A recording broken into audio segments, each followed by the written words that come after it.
তীব্র বজ্রপাত, কালবৈশাখী ও শিলাবৃষ্টির আশঙ্কা। শক্তিশালী বৃষ্টি বলয়ের মধ্যে বাংলাদেশ সবচেয়ে বেশি বৃষ্টি হতে পারে ঢাকা সহ ৬টি বিভাগে। ১০ দিনের জন্য বৃষ্টির কবলে পড়তে যাচ্ছে বাংলাদেশ। বৃষ্টি বলয়ে বিদায়ের পর শুরু হবে আবারও তীব্র তাপপ্রবাহ। এখন বিস্তারিত জেনে নিন। দীর্ঘ তাপপ্রবাহ শেষে রোববার ৫ মে থেকে শক্তিশালী বৃষ্টি বলয়ের মধ্যে প্রবেশ করতে যাচ্ছে দেশ।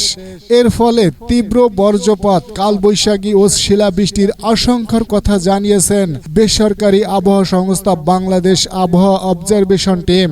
এদিকে বাংলাদেশের আবহাওয়া অধিদপ্তর জানিয়েছে, মে মাসে সামগ্রিকভাবে দেশে বৃষ্টিপাতের সম্ভাবনা রয়েছে। সেই সঙ্গে বজ্রপাত, শিলাবৃষ্টি ও তীব্র কালবৈশাখী হওয়ার কথা জানিয়েছেন সরকারি এই সংস্থাটি। বাংলাদেশের আবহাওয়া অবজারভেশন টিম জানান, আগামী ৫ মে থেকে ১৫ মে পর্যন্ত দেশে বৃষ্টি বলয় সক্রিয় থাকবে, অর্থাৎ ১০ দিনের জন্য বৃষ্টির কবলে পড়তে যাচ্ছে বাংলাদেশ। এই ১০ দিনে ঢাকা, ময়মনসিংহ, চট্টগ্রাম, খুলনা, বরিশাল, সিলেট বিভাগের বৃষ্টি বলয় বিরাজ করবে।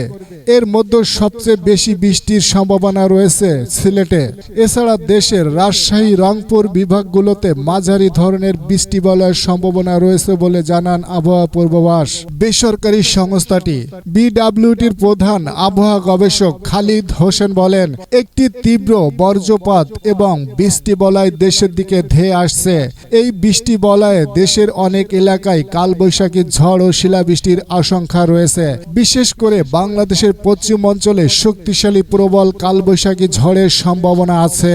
পরবর্তী আপডেট খবর পাওয়ার জন্য সঙ্গে থাকুন। আল্লাহ হাফেজ।